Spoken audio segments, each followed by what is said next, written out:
Hi there. So today I'd like to show you a pretty awesome book that I've had for about 20 years. This is called A History of Western Music. I have the 4th edition, and this was written by Donald J. Grout and Claude V. Palisca. And I should say that this was first started and initiated by Donald J. Grout, and then I believe he passed away in the late 80s, I think in 1987, if I'm not mistaken. And then Claude V. Palisca sort of took over the project and continued with the later editions.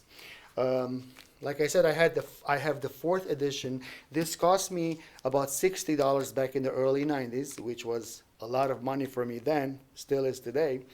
And I looked up the latest available edition today.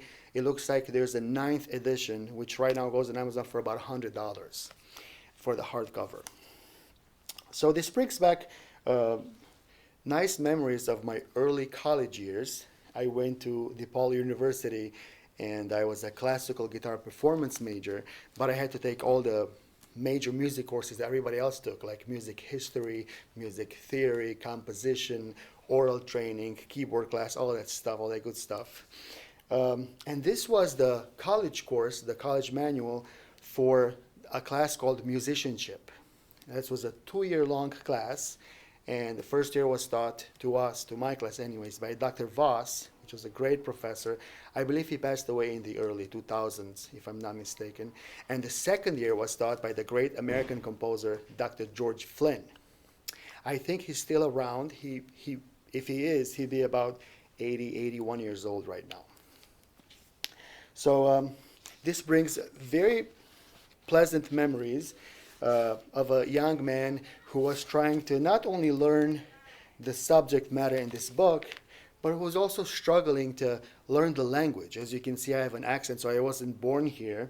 And I had only been here for 2 years before going to college. So this was quite challenging for me. As I look on every single page in here, almost every single page, there's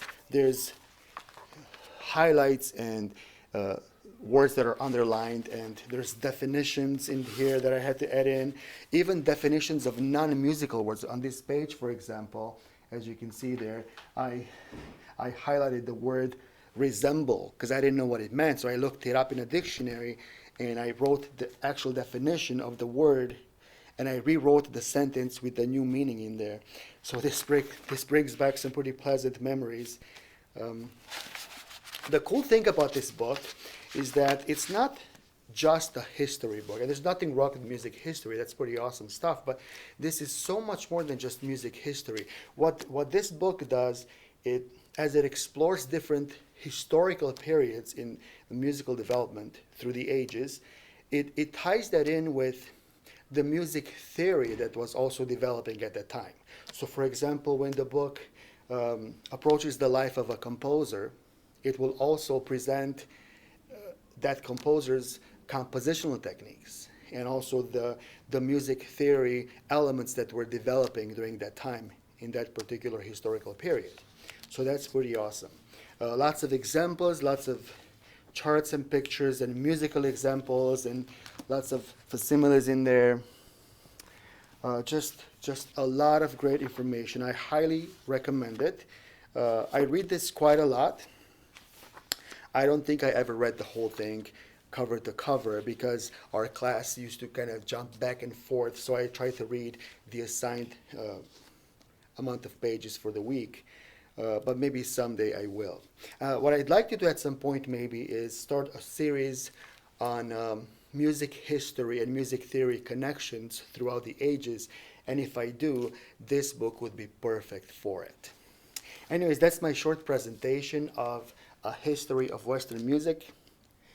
Mine is the 4th edition. You can probably get a newer edition. Thank you for watching my video. I hope you like it, and see you in the next one. Have a nice day. Bye.